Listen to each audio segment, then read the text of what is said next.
morning, crafters. Boy, it's been a while. I have been on the road. A trip to California I wish it was a fun trip, but my 95-year-old mom decided that she would go ahead and take a little spill out at her assisted living. So I had to go out there and handle that, and she's okay, so that's the good news. Then we went on our family vacation out to Florida over the 4th of July, and that was a fun trip. So, as I'm sure all of you do, when you're on a trip like that, you gotta go scour some antique stores. So I just had a find that I wanted to show you real quick before I got into a couple of journals I wanted to show you. But look what I found. Isn't this beautiful? I thought the lace is what caught my eye. And then I lifted it up. I thought, what in the world is this? Well, it's a pin cushion. Again, they've got pins on that side, but I don't know. I kind of liked this rustic side a little better. I've got it up on my desk. I'm always losing the pins. You know, sometimes I needed to unstick a glue jar or use it to pin something together. So isn't that cool? It's an old-fashioned pin cushion. So again, that's a fun thing to keep on your desk. But that's not what I have to show you. We had over at Sophie's Notes, our fearless leader over there, had some journals that she was showing us, the Slender journals. And so I decided that I was going to use that opportunity to make a journal for a very special reason. And I'll tell you why I made this. A lot of times when I go into what I call junk stores, you know, you're going in and you're looking at, you know, they've got different consigning booths, or my favorite store near where I live in Austin, they have so many booths in there. And so the owners of the store, they'll always ask me, well, what are you buying this stuff for? And I always tell them, well, you know, I do a lot of variations of journals and junk journals, and I'm always looking for stuff. Most of the time I get from them, what's a junk journal? See, people don't really know what it is that we do. And so I said to myself, you know what? I'm going to make some kind of a journal that I could stick in my purse, that I can pull it out and show them a basic idea of what it is that we do.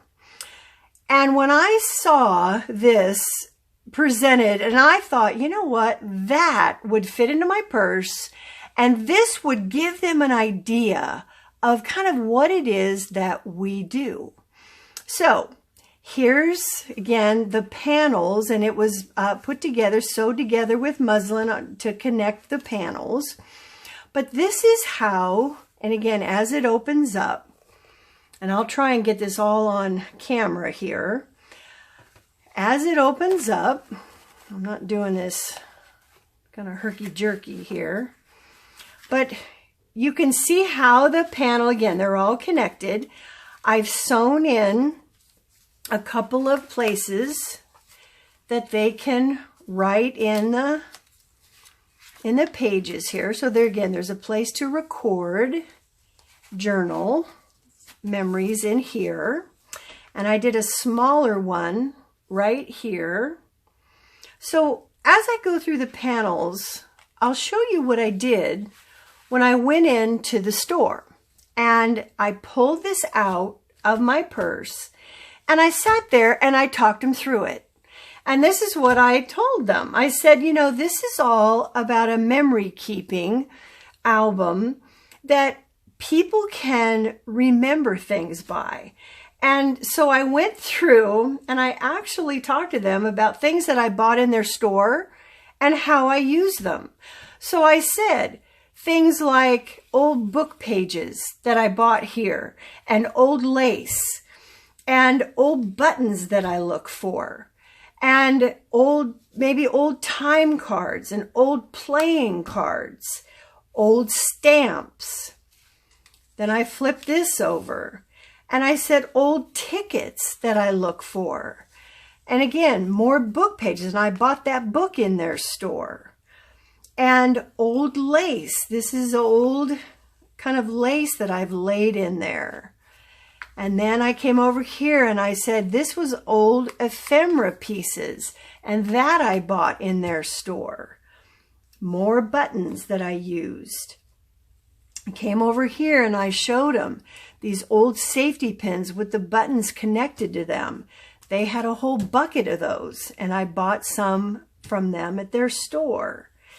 Old milk bottle tops that I got.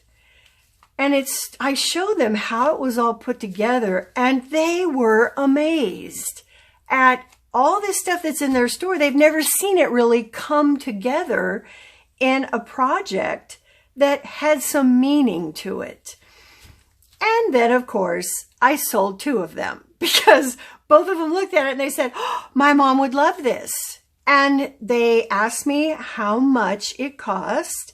And I threw out a number and they said, great, we want 2 of them.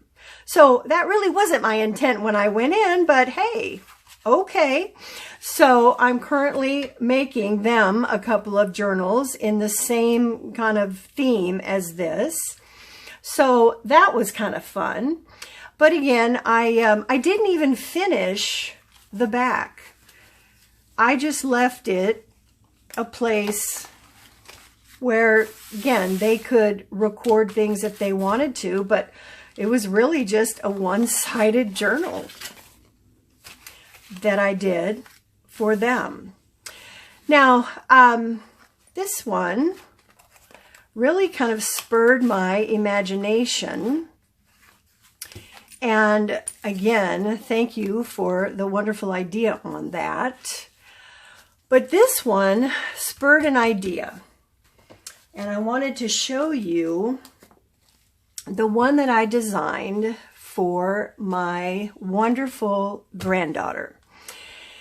You know, it's funny, as our grandkids get older, and I wish that my granddaughter lived closer, and she does not. She's still about 3.5 hours away from me. And the older she gets, and she talks about her Gigi, and this is the little plastic cover that I designed for her to protect it. I wanted to make her something that she could keep. And I guess I'm becoming more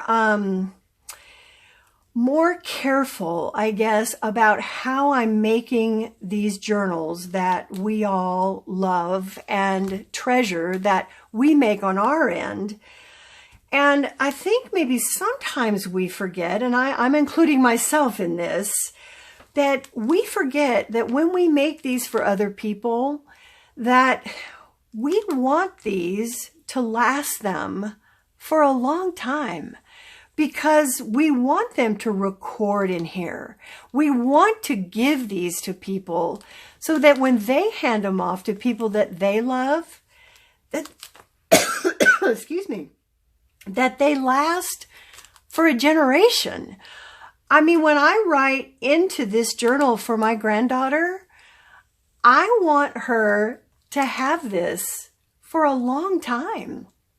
And who knows, maybe, excuse me, maybe someday she'll be handing it off to her kids. So with that in mind, I designed this with a little journal that first pulls out in the same spirit as this one, only I didn't make it as elaborate. I only did it as a 3-panel. And so here is my granddaughter's panels. I did it in the theme of trust your heart, use your wings, and you are enough. So I found this. This is the Tim Holtz paper dolls. And I was amazed at how much it kind of looked like my granddaughter Lola. I took that out and I thought, wow, that kind of looks like her. So that kind of, I laughed and I thought, well, golly, I'm going to use that one. And did some stamping and used a playing card and some more paper dolls behind one of the Rolodex cards. Used some little lace accents, a little canvas flag there that says fly, another milk bottle top. Did a little glassine bag with a tag in there, and that says you are enough with a little trim down there at the bottom. And then on the back, I made it a little bit more personal. I used some acetate to cover up a couple of pictures of us. One when she came out to the farm and we had some fun out eating s'mores by the campfire and just having some fun together.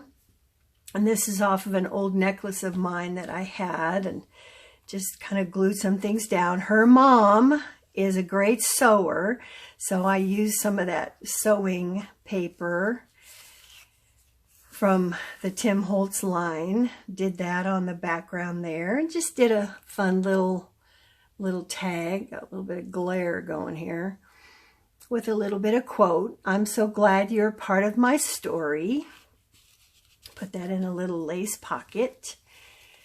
And then we got to travel up to Denton where they live, and we did a little family picture with her brother and my other grandson there.